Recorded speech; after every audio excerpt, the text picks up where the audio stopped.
আজকে গণেশ পুজো, তো ঘরে ঠাকুর দেওয়া হয়ে গেছে, এখনো ঘরে রান্না বসেনি। ঘরে হচ্ছে আজকে লুচি আর সাদা আলুর তরকারি। ওখানে অঞ্জলি দিয়ে, এই যে আমাদের পাশেই গণেশ পুজো হয়, এখানে অঞ্জলি দিয়ে তারপরে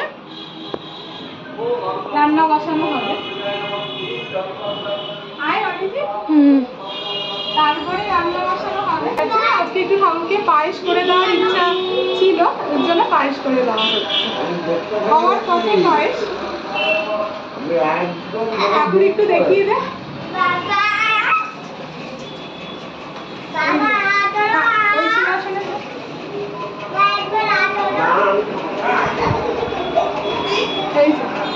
ঠাকুর দেওয়া হয়ে গেছে, এবার শুধু পায়েস করে ঠাকুরকে দিলেই হয়ে যাবে।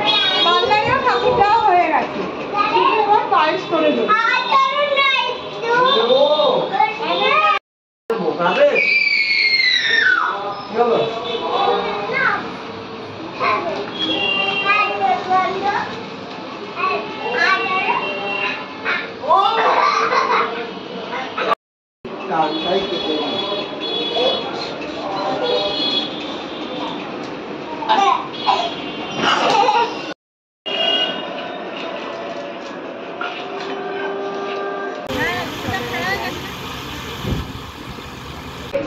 এই বাবুকে এখন পায়েস খাওয়াচ্ছি। ও বাবু, আর এইদিকে পিপি লুচি প্রস্তুতি নিচ্ছে। লুচি হবে দুপুরবেলা। অরিজি রান্নাঘরে গিয়ে একটুখানি আলুর তরকারিটা দেখিয়ে দে বন্ধুদের। আলুর তরকারি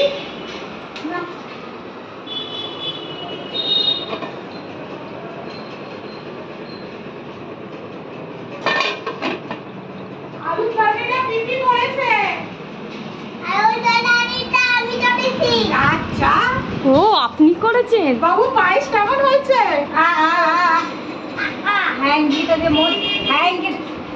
পায়েস কেমন হয়েছে মা?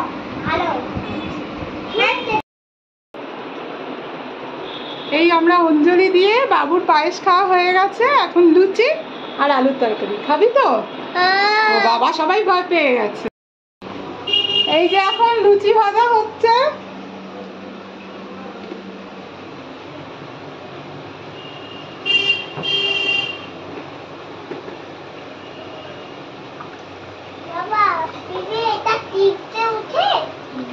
আমি একটু নিচ থেকে ঘুরে আসবে, একজন এসছে ক্লায়েন্ট, ওনার একটু করে তারপর আমিও পিপির সাথে হেল্প করব।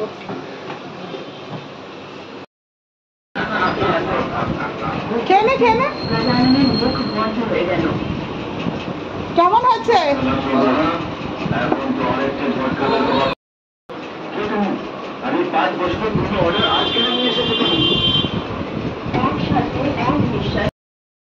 এই যে আমাদের লুচি ভাজা এখনো চলছে। এবার আমি আর পিপি বসবো।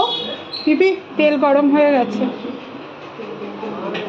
আর আপনাদের দেখাই আজকে পায়েস করেছি।